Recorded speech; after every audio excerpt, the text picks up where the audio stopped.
Page 12, Chapter 3. The Original Jedi. I grew up in a Catholic family that went to Mass every Sunday. A family tradition. A family battle. Every Sunday. My mother was the one true believer. My father faked it for the sake of their marriage.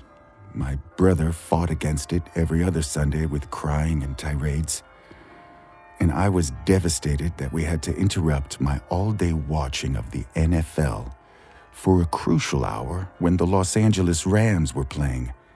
It killed me. I didn't understand why we had to go every Sunday at the exact moment that the Rams were starting the game. Then, one Sunday at church in the early 1980s, staring at a mosaic of a saint, one I must have stared at for years, I asked my mom who he was. "Shh! Quiet! No talking!"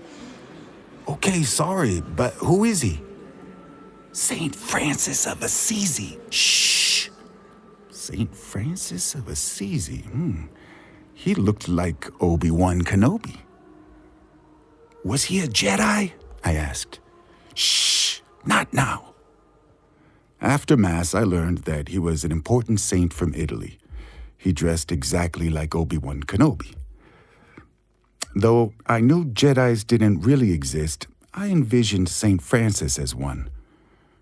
Mom told me that basically he was a gentle, nice man who decided to give up his family's wealth, live like a bum, walk around a lot, and pray all day. And he prayed so hard that he was gifted holes in his hands and feet by God for his devotion. Stigmata? You mean he got those wounds as a gift from God? My mother said that, yes, indeed, he was a very holy man. That didn't make a lot of sense to me, but nothing about Mass made a lot of sense to me. I loved my mom, and she was convinced about this stuff, and there was really no option in our family to avoid Sunday Mass. And whether or not Jedis existed, my mom assured me that St. Francis actually did. As far as I was concerned, St. Francis was a Jedi, and Jedis were cool.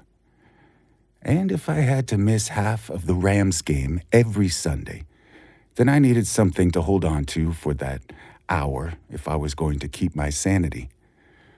In my youth, there was only space in my mind for the Los Angeles Rams and Star Wars. And since St. Francis looked exactly like a Jedi, then I figured that this hour of NFL sacrifice would be made palatable if I passed the time meditating on the real-life Jedi that hung on the church wall. That must have been the first seed that led me toward my fateful journey.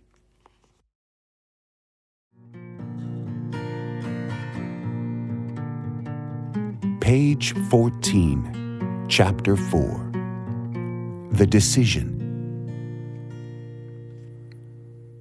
"Hey, Noe, can you drive me to the airport?" I had been living in my van in California for over 5 years. The last several I spent living in Berkeley, where I worked with Noe as a care attendant for the disabled. I had just sold my van and bought a plane ticket to Italy for me and my dog Bo. I contacted my Italian friends who lived in Padova, asking if they could help me find a cheap place to rent.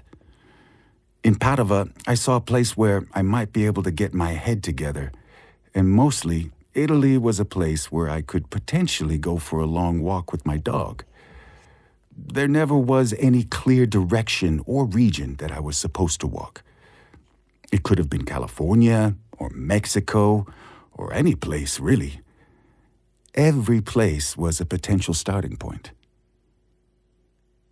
"Hey, what are you gonna do in Italy? 'Cause I hope you aren't dreaming of playing music there. You fucking suck, bro," Noe said. I considered Noe my brother, but he was definitely not a fan of my songs. I answered his question, "Man, I just want to hang out with those Italians one more time before we all get married and start having kids." You mean Alfonso and Mateo? He asked. How long have you guys been friends? About 12 years, I said. And the walk? He asked. Yeah, you know, I replied. Noe was one of the very few people I trusted enough to speak about my obsession with the walk. He had seen me try and fail several times over the years. Yeah, I had initiated the plan, but always hurt myself while training. A strained calf here, a twisted ankle there. And each time I saw the injury as a sign from God not to follow the angel of death. And yet, the obsession was immortal. Well, you might as well face it, bruh. You can't go on living like this. Noe was right. He knew firsthand the seriousness of the situation. And maybe if you finally go for the walk, you won't have to write songs anymore, and we won't have to hear them. Think of all the ears you'd be saving. Noe was the best. He drove me to the airport. We sat in silence, smoking a joint in the parking lot. Then we got out, and he gave me a hug and said, Good luck, bruh. Don't do anything I would do.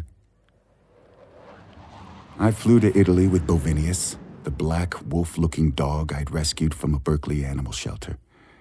Found a place to rent, taught English for cash, and during that year I walked every length of Padova to prepare myself physically and mentally for my undertaking. Walking up the boot of Italy. A year and a half later, in June of 2010, I was offered a ride down to the southernmost point of Puglia in the south of Italy by a friend, Matrix, who was going down there on vacation. My basic plan was to get dropped off and then walk back up north to Padova with Bo. Simple. My one rule? Every inch on foot. No rides, no hitchhiking, no means of transportation.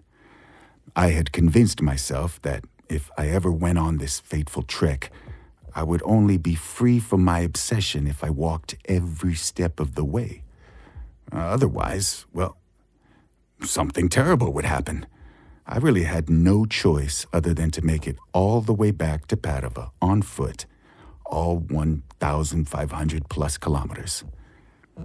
I told my friends Alfie and Mateo that I was finally going to go for the walk. They'd been great friends since we met in Los Angeles 12 years earlier. They'd helped me learn Italian, and we traveled together and visited one another often over the years. You guys, I need to do this, and I don't know why, I said. But it's the only thing that makes any sense right now. We will be right here if anything goes wrong, Mike, Mateo said. Remember, we believe in you.